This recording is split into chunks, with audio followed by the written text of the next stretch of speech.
Hi everyone, this is Destiny from the Book Clinic, and in this video we're going to talk about some reasons why your protagonist might not be as interesting as you want them to be.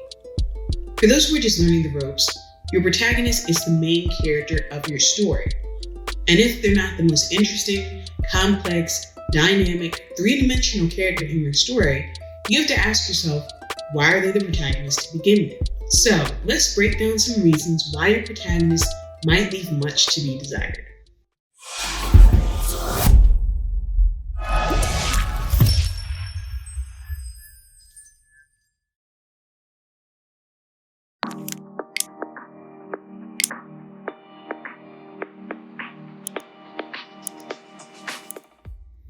Reason number one is that they're passive. I see this a lot in everything from amateur writers' first draft to big studio blockbuster films. You know your story has this problem when the plot happens to the character. This often happens accidentally when crafting a reluctant hero narrative. The character is forced to go on a quest through no real choice of their own. The problem with this is that characters are what they do. Sid Field says in his seminal work, Screenplay, action is character. A person is what he does, not what he says.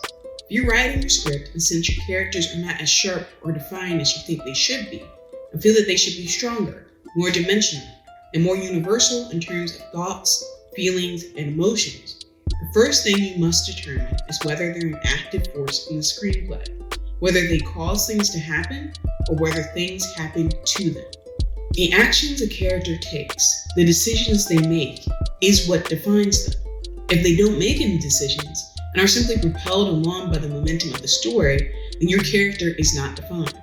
The actions your character takes should move the plot forward. They should be making the plot happen.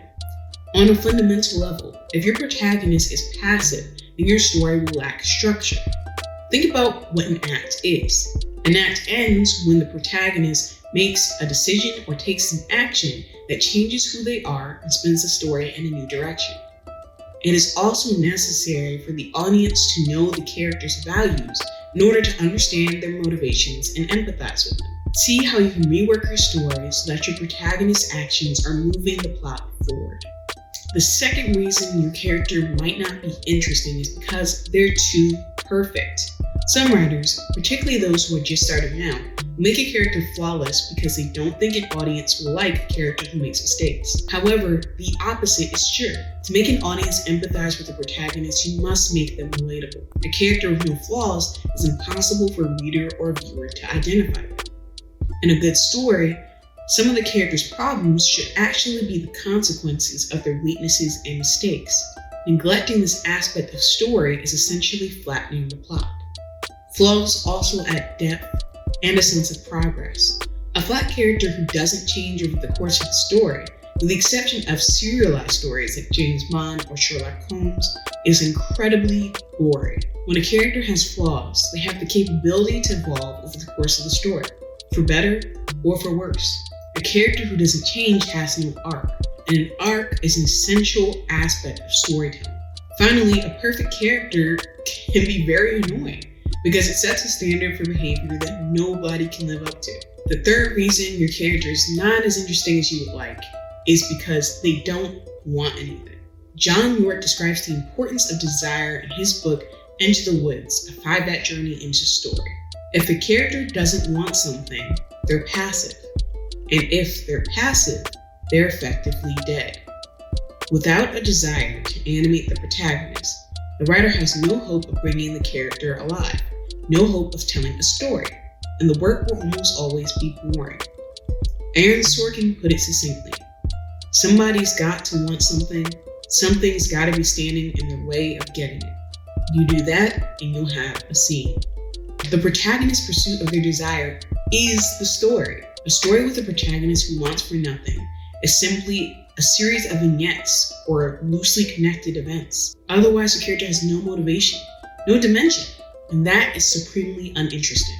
To take it further, without a goal or desire, there's nothing at stake, meaning there's no reason for an audience to care about the protagonist's adventures. Your protagonist's desire can be something concrete, like a new house, or abstract, like true love. It's up to you. It can be moral or completely corrupt. but it's essential that they have one. As John York says, to want is to be alive. Perhaps the last reason your protagonist is not interesting is because the audience has seen them before. There are certain tropes, archetypes, and cliches that people have seen thousands of times. The wholesome girl next door, the old wise mentor, the bad boy, the mustache-twirling villain, the farm boy who's secretly the chosen one. Audiences are so familiar with them that they can practically know their lines before they say them. I'm not saying you can't have an old wise mentor in your story, or a villain, but it's important that you twist, subvert, or approach the trope in a new and creative way. So if your protagonist isn't as well defined as you want them to be, or if you find that their actions aren't actually moving the plot forward, take a look at this checklist and see if they fall into any of these 4 categories. Remember, for a protagonist to be interesting, they have to be proactive, they have to have flaws and desires, and they have to be non-cliche. I hope this helps you in your character construction, and happy writing. Did you think your novel was ready for publication, only to receive a mountain of rejection letters or bad reviews? Have you poured your heart and soul into your story, but something isn't quite working and you don't know how to fix it? The best thing you can do is have a professional take a critical look at your manuscript. And that's where the Book Clinic comes in. I offer developmental editing, copy editing, and proofreading services, as well as an agent prep package to give you everything you need to start querying. I will not only help you write a compelling and engaging story, but I use my experience as a publishing industry insider to give you the advice you need to make an agent fall in love with your manuscript. If you're interested, check us out at bookclinicnyc.com. Let me bring the best out of your book.